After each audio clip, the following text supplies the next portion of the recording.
to make to the bill before it becomes law. We'll ask a Rwandan opposition politician whether he thinks asylum seekers should be flown to his country in 3 months' time. And after an apparent concession by the government, 2 Afghan interpreters who worked alongside British forces and fled the Taliban will give us their reaction. Let's get started now with strong words from Prime Minister Rishi Sunak, who's insisted the bill will be approved tonight. Last week, yet again, Labour peers in the House of Lords contrived to stop the Safety of Rwanda bill. For almost 2 years, our opponents have used every trick in the book to block flights and keep the boats coming. But enough is enough. No more prevarication, no more delay. Parliament will sit there tonight and vote no matter how late it goes. No ifs, no buts. These flights are going to Rwanda. Well, let's go live now to Sophie, who joins us. And Sophie, this could be a very long night and a big moment for Rishi Sunak's premiership. Yeah, that's completely right, Yalda. It's a huge part of Rishi Sunak's premiership. He's made it so deliberately by putting the Rwanda policy right at the heart of his premiership. So he's vowed to get it through Parliament tonight, come what may. There's one House of Lords amendment still standing, and that is all about saying that Rwanda can't be declared a safe country until there's a report from the Independent Monitoring Committee. So the Commons will vote on it next, then it'll be back to the House of Lords again. I am joined now by the guy who knows more about the parliamentary procedure than anyone at Sky, John Craig, our chief political correspondent. John, what are we expecting? Well, the bill has gone through the Lords for the latest round of ping-pong, and the House of Commons are going to be debating it again starting at 10 o'clock.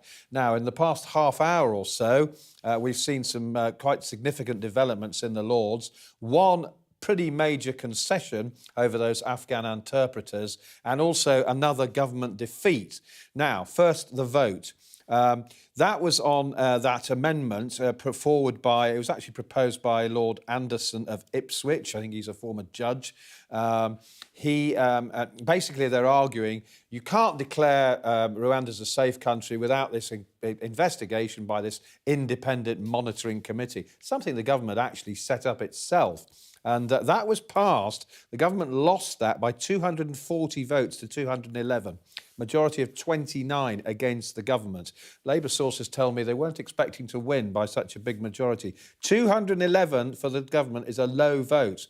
They're not getting all their troops in on this Rwanda bill at all. Then the other development was this concession. It came to Des Brown. Des Brown is a former Labour Defence Secretary, Lord Brown, as he now is. He has been campaigning on behalf of these Afghan interpreters for weeks to try and get them exempted from the threat of being deported to Rwanda.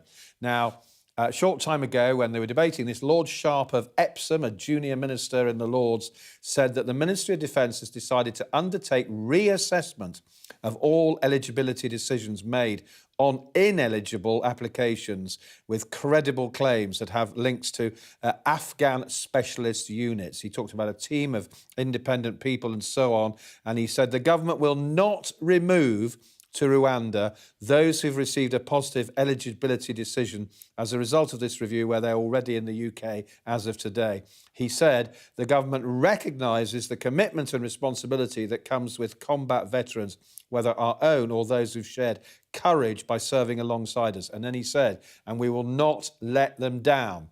Now, in response to that, this was what Lord Brown said as a result immediately after that concession from the government. Well, as the government created this problem that has caused at least 9 of those who fought for us to be executed by the Taliban, because promised safe passage never appeared. They left these people behind. They messed up any subsequent evacuation plan. This is the third opportunity competently to do the right thing. Why should I trust them now? So while I may not press my motion this evening, I look forward to the day when a Labour government repeals this immoral and unlawful excuse for legislation in total. So, John, I guess the question everyone wants to know now is what's going to happen next? Are we going to have the sleeping bags out? Is Rishi Sunak going to successfully get it through Parliament? What do you reckon? No to sleeping bags, yes to Rishi Sunak getting it through Parliament, and probably by midnight. So 10 o'clock they start in the Commons again. That'll be pretty quick, I would have thought. And the government will overturn that amendment that's just been passed in the Lords. Voting was... the government had a majority, I think, of over 70 earlier on today. We will... it'll then go back to the Lords probably much later tonight. Might be after midnight, not sure. And at that point, we think the Lords will say, OK, let the elected House of Commons get its way. And so the government will have got it through. Probably, there was talk earlier on today about votes at 3 in the morning. I don't think that's not going to happen, but it could be around about midnight before it does finally go through. OK, John, thank you very much indeed. John Craig explaining what we're expecting later. It is worth saying, though, even if Rishi Sunak does, as we expect, get this legislation through Parliament by midnight, by the end of the day, that's just the beginning, because he didn't just promise to get the legislation through Parliament, he promised to stop the boats, and that is what voters will essentially judge him on. Does the policy work? We're going to have to try and find that out in the weeks and months ahead. Yalda. Yeah, Sophie, as you say, this is all part of something even more complex. The fact that these boats, the number of people trying to cross the channel continues to increase year on year. Thank you so much for bringing us up to date there. Now, we will be speaking to a couple of Afghan interpreters who have managed to make it to the UK, but let's first get the view now from Rwanda. And joining me now is Frank Habineza, founder and chairman of the Democratic Green Party of Rwanda. Thank you, sir, for joining us here on the programme. First of all, just your view on this Rwanda scheme. Yeah, thank you very much. Well, for us as the party, the Democratic Green Party of Rwanda, we've been very clear with this, that we are not in support of this Rwanda-UK migration bill, because we think that it's against human rights, especially for those people who are being forced to come to Rwanda, where they never chose to come to Rwanda. And according to all laws that we are aware of, people that come to Europe, if any country in Europe does not want them, they send them the first country of arrival. And in this case, if they came through France, they should be sent back to France, but not to a third country, especially Africa, where they never chose to go.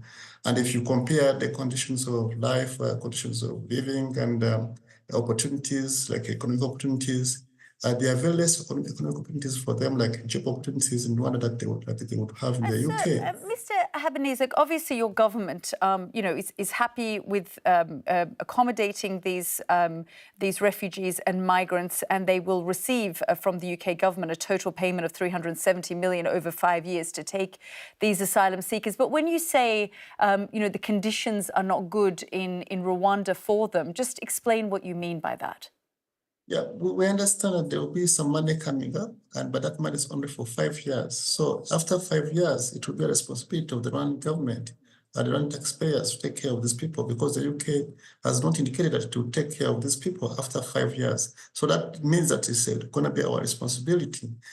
We, as you know, that Rwanda is a developing country. We're still struggling to have clean water. We're still struggling to have electricity, and people, we have an employment rate of 23%. I mean, we are a country which is on the move, struggling to uplift its people, and then you give it another responsibility, and the responsibility coming from a rich country like the UK, which should in the first place take care of these people and solve the problems that happen. Mr. Habineza, how do the Rwandan people view this scheme and the idea of having asylum seekers being sent there from the UK? I think there have been mixed feelings about this deal, because some people are interested because of the 360 million pounds that are coming, because some people will be in business because of that. There will be some houses for rent and so on. But I mean, if you look into the deep analysis, there will be a hiking of prices in the local market, because these people are going to have £1,000 a month, which is a big salary, like almost for a member of parliament. And that means that there will be price fluctuations on the market, that people will be buying things the way they want, negotiations, what, and the free money they are getting. Whereas majority of Rwandans will not have the same amount of money. So people are concerned, because we are here, we're still struggling. We need jobs, we need to have And a better life. are you lobbying to reverse this? Are you working with the opposition? Well, we are the main opposition party in Rwanda, and I voted against this law in parliament 3 times. It came in parliament because I'm also a member of parliament.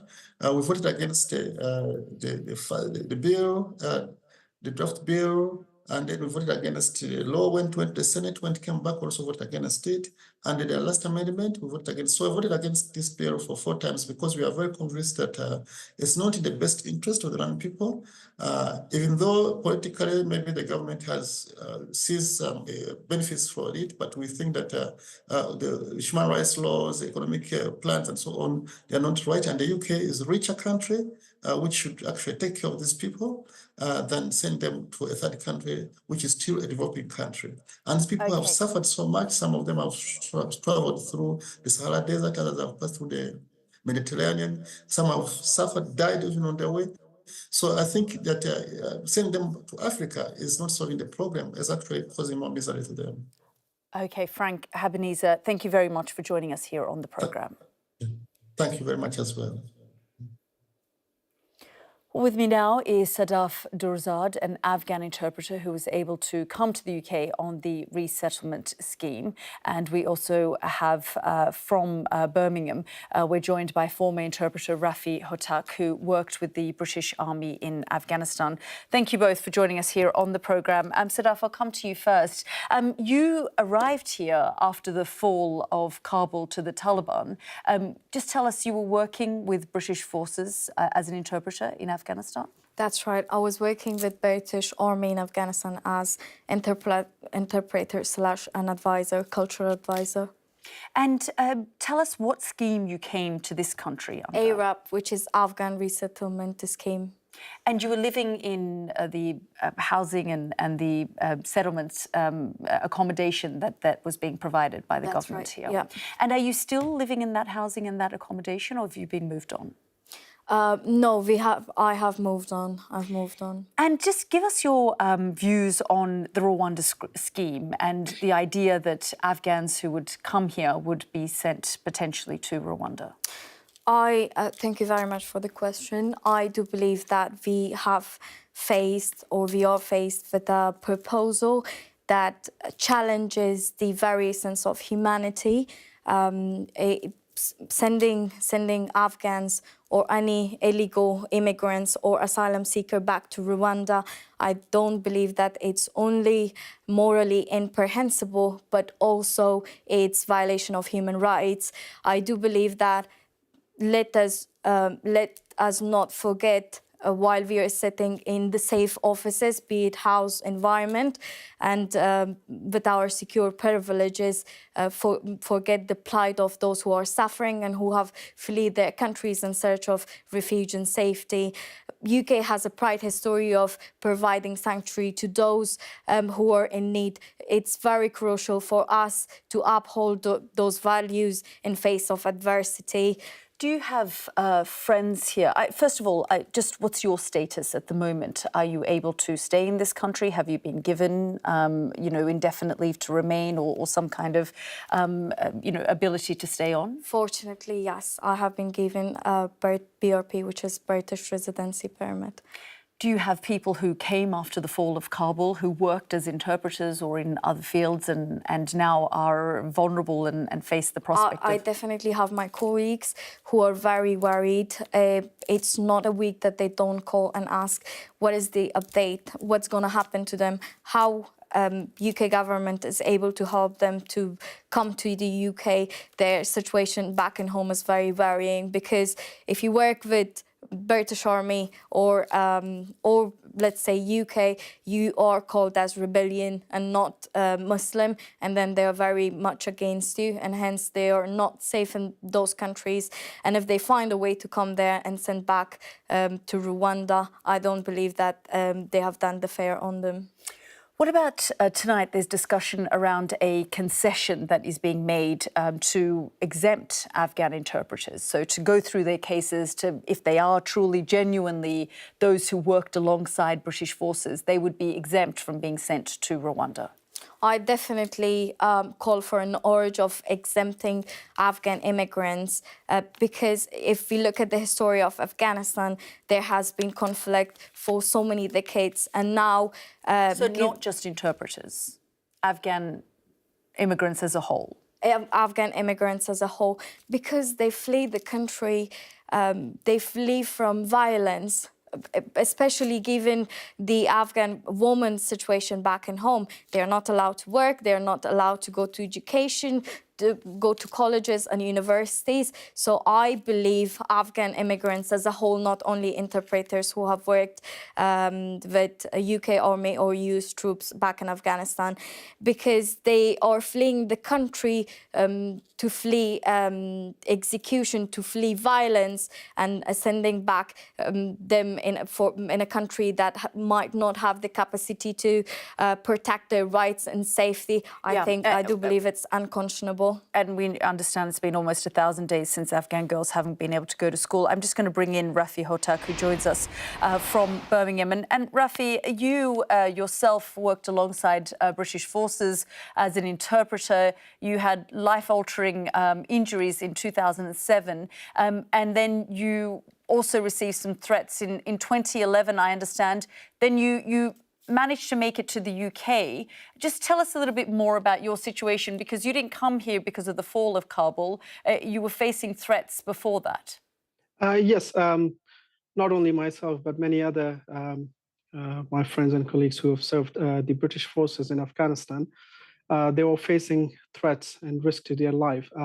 However, at the time, there was no formal scheme to evacuate those interpreters or people who have served alongside the British forces in Afghanistan. So I was one of the very few who have made his way here to the UK.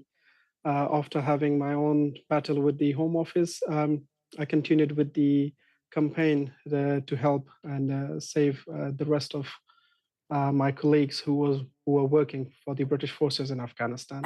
And Rafi, just give us a sense. I mean, there are some who have managed to make it to the UK on the sorts of schemes that we heard Sadaf talk about, but there are many others who haven't been as lucky and they remain trapped in the country. I was there about a year ago and we interviewed a number of interpreters who were living in hiding, for example. Yes, quite a large number of our colleagues, maybe the number of interpreters are very few, but the other LSCs, it was the short form for locally employed civilians, people such as security guards, the mechanics, other frontline workers who have served alongside the British embassy, the armed forces, in Afghanistan. Many of them are still in Afghanistan. They haven't been offered any sort of special schemes to come to the UK, have they? Those who were still working around British forces and within the embassy, but not directly as interpreters? Yes, some of them have been granted the visa so that they can move here, but majority of them are still waiting. Which includes some of the SF units which have served alongside the British Army and the Special Forces. Are they hopeful that they will be able to come to the UK, and are they aware of the Rwanda scheme and that there is this potential that they could end up in Rwanda? Yes, they are aware of it. However, the problem is that because they have served, they assume that the British government will look at this whole situation in Afghanistan not only as a moral obligation to the UK government, but also as a humanitarian issue to save their lives. Where we see that some people from certain groups are evacuated, which gives the rest of the group a hope that they will be evacuated as well. But the reality is that many are still left behind. As Ms.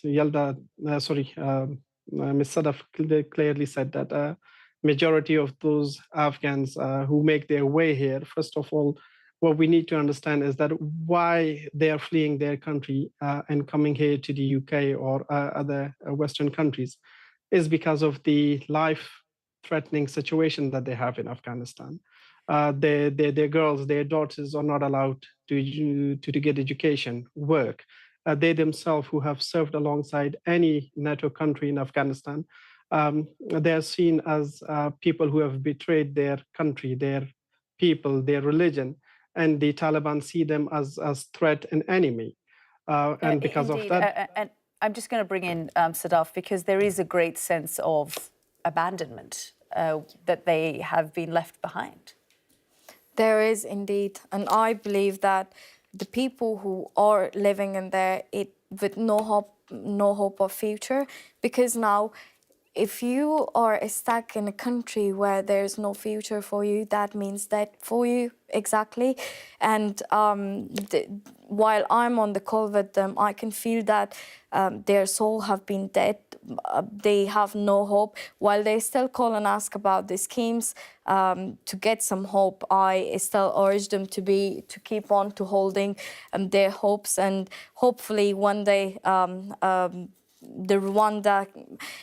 I'm really hopeful that one day it will be rejected, and we will be more human about it. We will lean toward most sustainable and human-friendly resolutions other than inhuman and harsh measures. OK, we'll have to leave it there. Sadaf Durzad and Rafi Hotak, who's joined us from Birmingham. Thank you both for joining us. Thank you so much. You're watching The World with me, Yalda Hakim. Still to come, a minor bookkeeping problem, how Donald Trump described issues with his business records, which have led to his fraud trial in New York. And Israel's head of military intelligence resigns for failing to prevent the October the 7th attacks.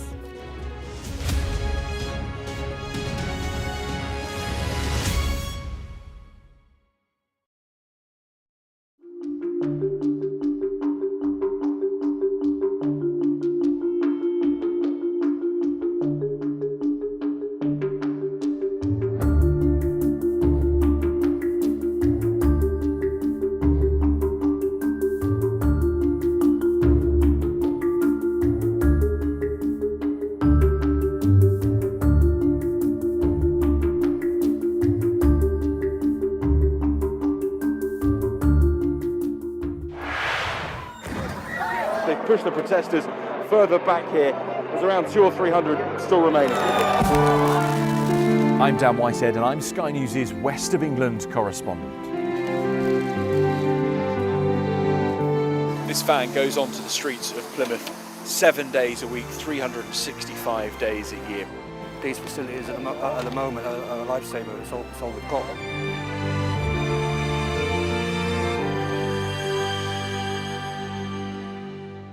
From fishing communities to bustling cities, we spend every day reporting from across the region, hearing from people who have real stories. I'll have nowhere to live for about 3 or 4 months. There are still people inside the properties here. They're coming from the epicentre of what is now a global health pandemic.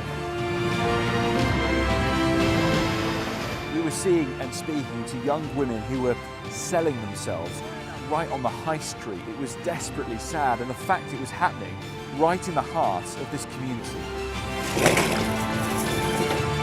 Before Brexit, these oysters were being exported to the EU, but the trade stopped overnight.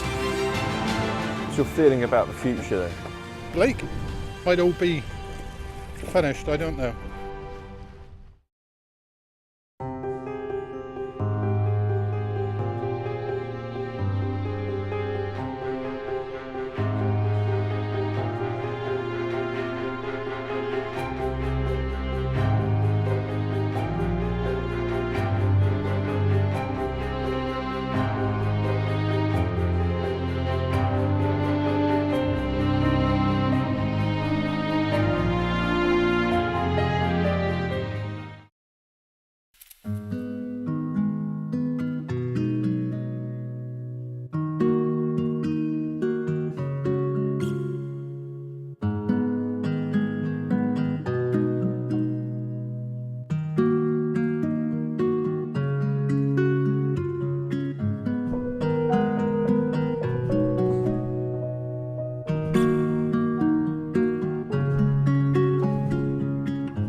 welcome back to the programme. A minor bookkeeping issue, that's how Donald Trump described the criminal charges being brought against him in a trial which began today. He denies falsifying business records to hide a hush money payment to a porn star.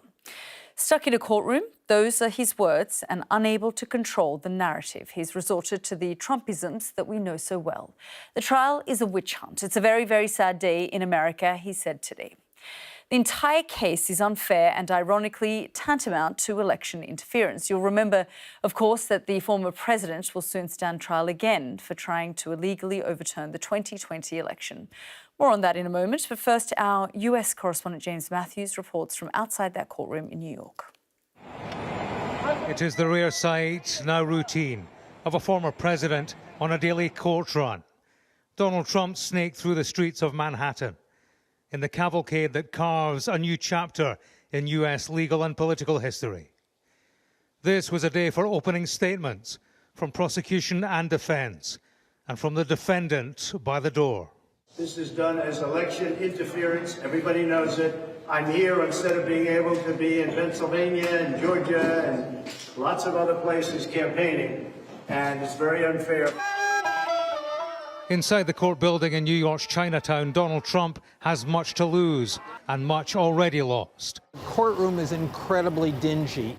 Author Michael Wolff was in the courtroom. It's very rare for someone like Donald Trump or for any celebrity to be in front of the public for so many hours.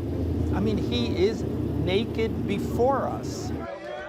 The case is that porn star Stormy Daniels was paid off to keep an affair with Trump quiet before the 2016 election. Trump's lawyer made the payment, and when he was reimbursed, it was put through the books as something else. The prosecution said that was the falsification of business records that interfered with the election itself. They said this case is about criminal conspiracy. It was election fraud, pure and simple.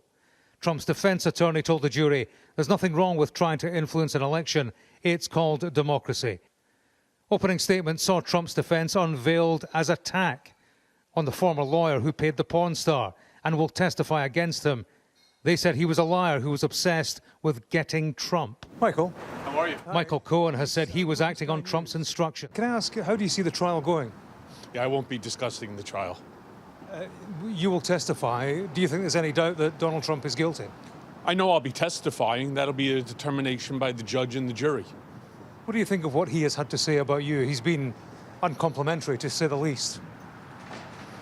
He's been uncomplimentary for about 6 years now. Doesn't affect me.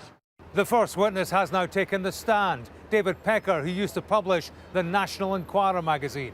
He helped to orchestrate a so-called catch and kill scheme to catch negative stories about Donald Trump and kill them before they reach the public arena. For Donald Trump, it is the evidence of friends and foes, and his future depends on it. James Matthews, Sky News, in New York. Well, this isn't the only criminal trial coming up for Donald Trump. The former president faces 91 felony charges across 4 trials, as well as this ongoing hush money case over a payment made to adult actress Stormy Daniels. He's also facing charges of retaining classified documents. In the third case, Mr. Trump and 18 other defendants are accused of criminally conspiring to overturn his defeat in the state of Georgia during the 2020 election. And finally, he'll be tried to determine whether he illegally conspired to overturn his 2020 election to defeat Joe Biden. Well, our US correspondent James Matthews is at the court in New York. And James, I have to say, you are the king of a doorstep. I saw it was last week the Iranian ambassador to the UN and of course, today, Michael Cohen, but so many others. But just tell us what happened at court today. Yeah, hi. Thanks very much, Yalda. Today we kicked off, essentially, opening statements with Donald Trump right in the middle of it. And you heard Michael Wolff, who was actually in court, talking about how bizarre it all seemed. It was quite the come down, clearly, for a former president who has enjoyed the trappings of wealth, power, has ultimate authority of those around him. You know, he's a criminal defendant now, and criminal defendants at the best of times look like lost souls inside a courtroom. Their fate in other people's hands. And Donald Trump was no different. At times, sitting at the desk, left alone, you know, when his lawyers went for sidebar discussions with the judge, he was sitting, staring into space, effectively, with his eyes shut for quite a period, we were told, as the judge made statements at one point during the morning, everybody looking to see if he was asleep. Remember last week, he was seen to fall asleep, but in the assessment of some. So absolute come down for Donald Trump. And again, you know, he's looking in the witness box and watching David Pecker, National Enquirer, publisher of headlines like Redneck Aliens Overtook Our Trailer Park, a former friend of Donald Trump who was at the heart of the alleged scheme, the hush money scheme to subvert the election ultimately. Trump's hands, or Trump's fate, in the hands of David Pecker and others, Michael Cohen and the rest. It should be quite a show. James, you know, what's extraordinary as well is springtime before a general election is usually a busy time anyway, but this just adds a whole other dimension. It does, and a significant dimension, Yalda, not just this case, but of course the 3 other potential criminal trials. There are 2 that probably won't make the cut in terms of the timeline before the November election. The January the 6th election interference, that could do. The Supreme Court are looking into that on Thursday as to whether or not Trump has immunity. So that's significance. This and potentially that one, 2 trials before the November election. And polls indicate that a small but significant number of voters in the middle, the independents in swing states, a conviction would make a difference to their vote, and it wouldn't be for Trump if he is indeed convicted in a court. James, thank you as always. Now, stay with me, because coming up, the other big challenge for whoever makes it to the White House. We'll report from Columbia University, where all lessons are being held virtually as tensions rise over pro-Palestinians demonstrations on campus.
Welcome back to the programme. The Israeli military's director of intelligence has resigned for failing to prevent the October 7th attacks by Hamas.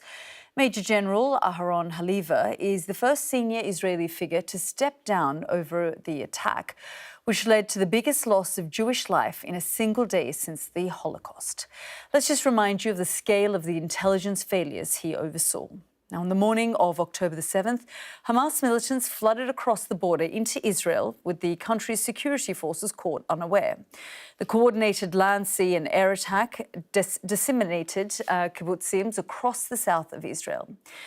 Around 1,200 Israelis and foreigners were killed, and Hamas and Islamic Jihad fighters took 253 people hostage.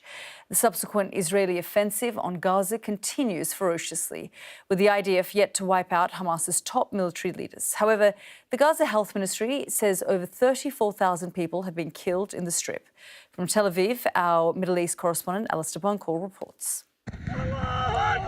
Hamas had been planning and training for the October the 7th attacks for months, but none of Israel's political or military leaders stopped it. 199 days later, and the first senior Israeli official has resigned over those failures. In May last year, the head of Israeli military intelligence had made this prediction. Since the Guardian of the Walls operation, we see that Hamas in multiple areas is in search of some peace and quiet for Gaza. He was wrong, and not the only one. In his resignation letter, General Haliva said, "The intelligence division under my command did not live up to the task we were entrusted with. I carry that black day with me ever since."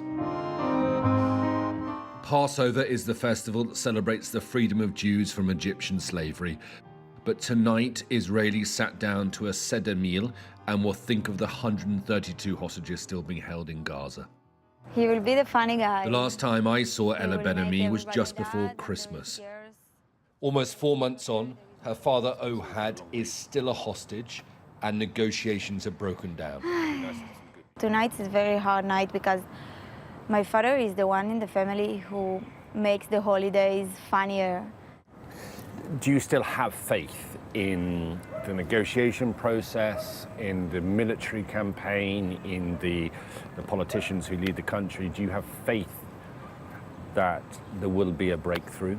If I'm not going to be faithful for them, I don't have anything, because this is what we have now. We have this situation, and I need to be with faith to be optimistic and to keep smiling for my family. In Gaza, they know an Israeli assault on Rafah is coming. In places where the IDF have withdrawn, people have returned to look for loved ones buried in haste. This makeshift graveyard was dug outside of one of Gaza's biggest hospitals. Netanyahu is running out of options to get the remaining hostages home. If more military commanders resign over October the 7th, he might be running out of time too. Alistair Bunkle, Sky News in Tel Aviv. Now, staying in the Middle East, and the US is expected to impose sanctions on an Israeli military unit over alleged human rights violations. The Israeli Prime Minister Benjamin Netanyahu has said he'll fight any sanctions against the Netzah Yehuda battalion. So who are they and what exactly have they been accused of? Here's everything you need to know. They're an IDF battalion accused of human rights violations, now risking unprecedented sanctions by the United States. But who exactly are the Netzah Yehuda battalion? Created in 1999, the IDF unit was made to accommodate the religious beliefs of the ultra-Orthodox recruits. The Israeli military gives the soldiers extra time for prayers and study, and also limits their interactions with women in the ranks. We are waiting for them. Our organization is there to help them integrate into the army. They're said to have mainly operated around the West Bank until 2022, but since then have been seen in northern Gaza during the IDF's early military operations, later moving south. So what have they been accused of? Investigations into the unit began after the death of a 78-year-old Palestinian American, Omar Assad, 2 years ago. A post-mortem later found he died from a stress-induced heart attack. He was detained and gagged by the battalion and later found abandoned at a building site. There's since been several incidents. Soldiers have been accused of abusing Palestinian detainees. Some have been charged, but in a statement, the IDF says the battalion is professionally and bravely conducting operations with full commitment to international law. So what happens next? Good morning.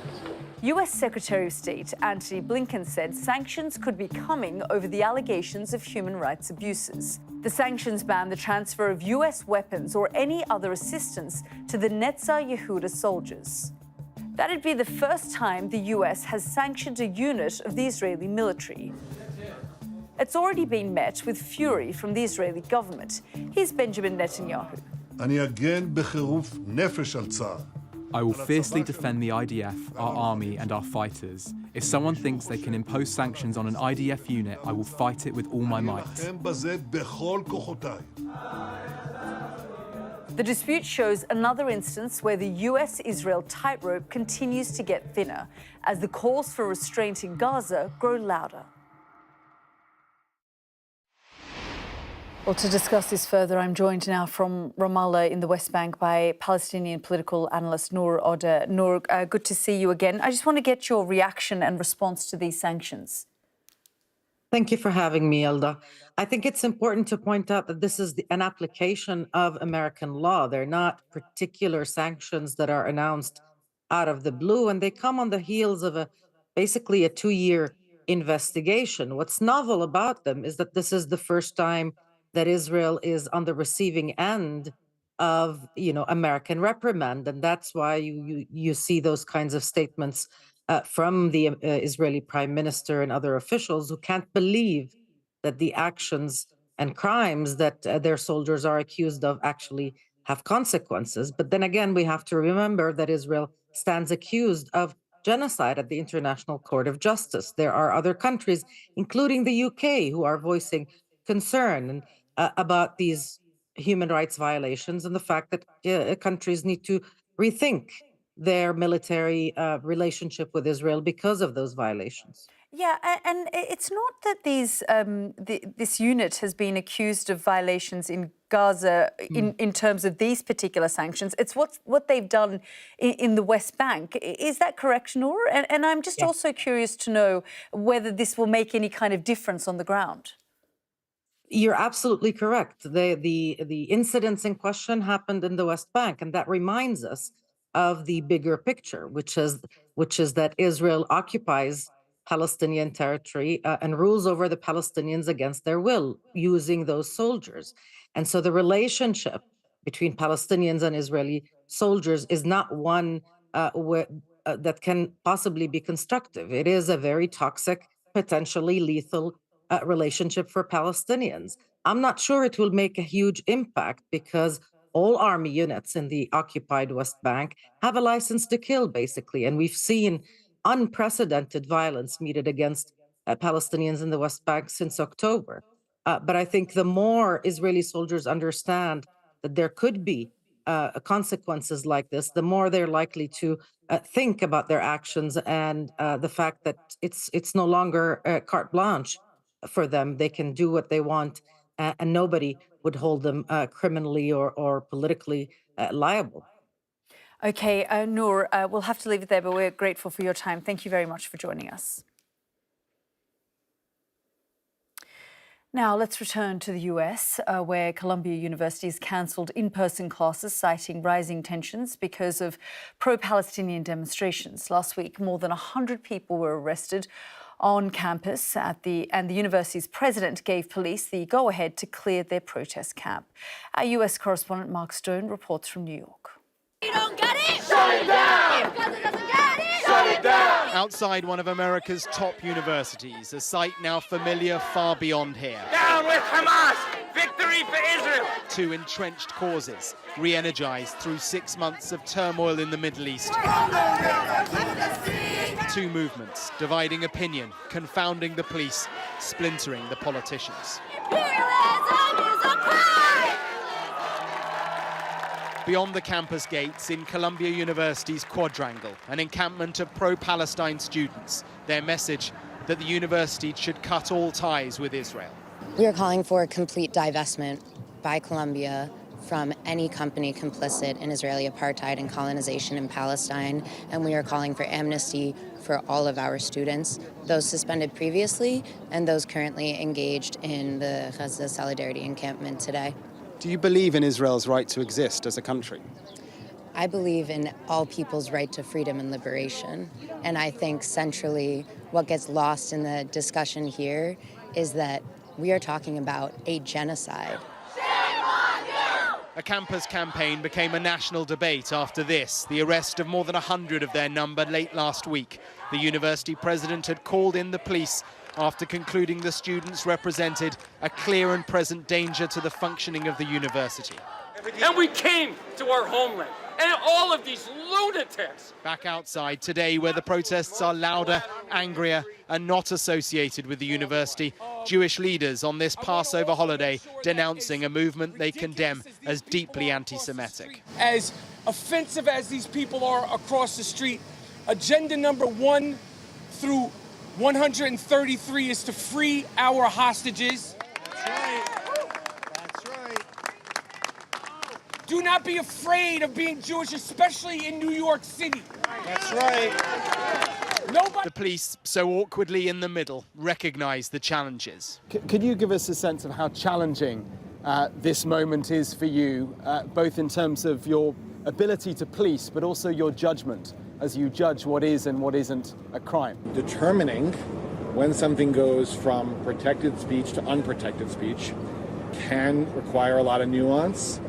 And you're right, we have to make calls on a daily basis, and the stakes are high. There's no question about that. At the heart of all this is the policing and political challenge of how to moderate the conversation, how to keep it moderate, when that now seems to be so open to interpretation. Mark Stone, Sky News in New York.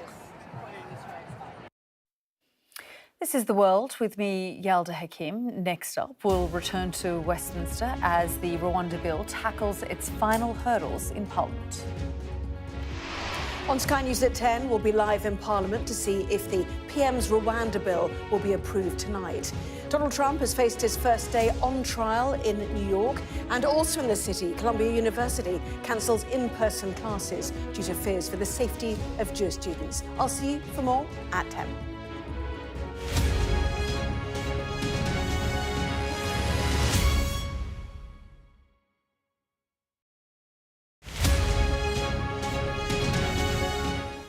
I think it's going to be a really interesting way to gather data so that we're able to really, truly understand what's going on. And it's an opportunity for people like myself who have had these experiences and various artists to talk about their stories and to make this a subject matter that we can all learn to accelerate change and make a difference so that we're not in this place where this has become normalized.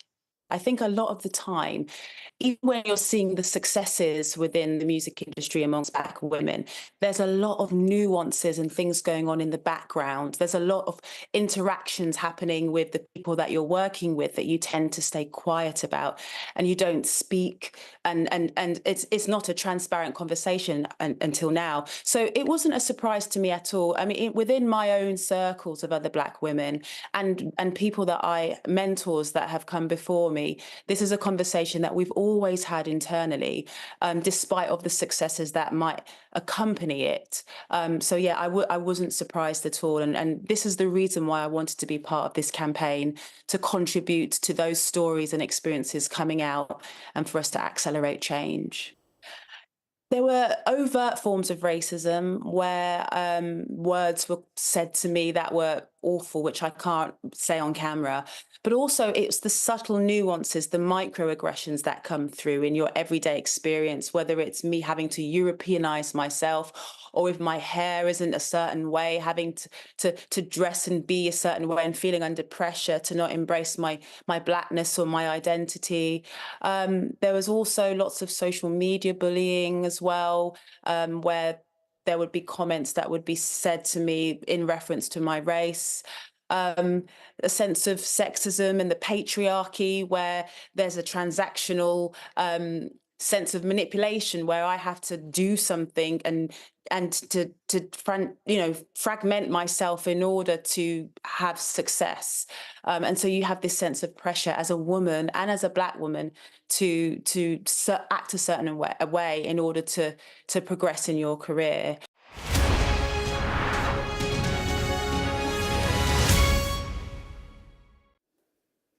Welcome back. The Prime Minister has said his flagship Rwanda deportation plan will be passed tonight, no matter how long it takes. The bill has been bouncing between the Commons and the Lords as peers seek to make amendments. Rishi Sunak says the first flights will take off within 10 to 12 weeks, more than 2 years after the plan was first announced. Well, let's get more on this and a final thought from our chief political correspondent, John Craig. And John, what are we expecting will happen next? Well, the next thing that's going to happen is that at 10 o'clock, the House of Commons will be debating the bill again. They will just be debating one amendment that the Lords passed a short time ago. That was on the scrutiny of the claim by the government that Rwanda is a safe country and that an independent monitoring committee should be given the chance to give a verdict on that. Lords passed that by 240 votes to 211, majority of 29. So it goes back to the Commons. The Commons will throw it out, probably with a majority of about 70.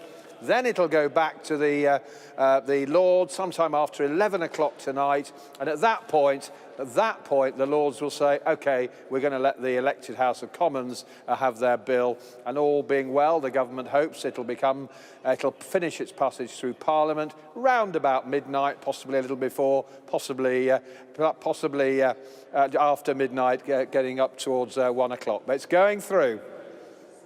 John, thank you so much for that update. Well, that's it for tonight. On tomorrow's programme, we'll be talking about migration in the aftermath of the Rwanda bill. And there's likely to be more live actions in the House of Lords. Stay tuned for that. The news at 10 is next. Good night.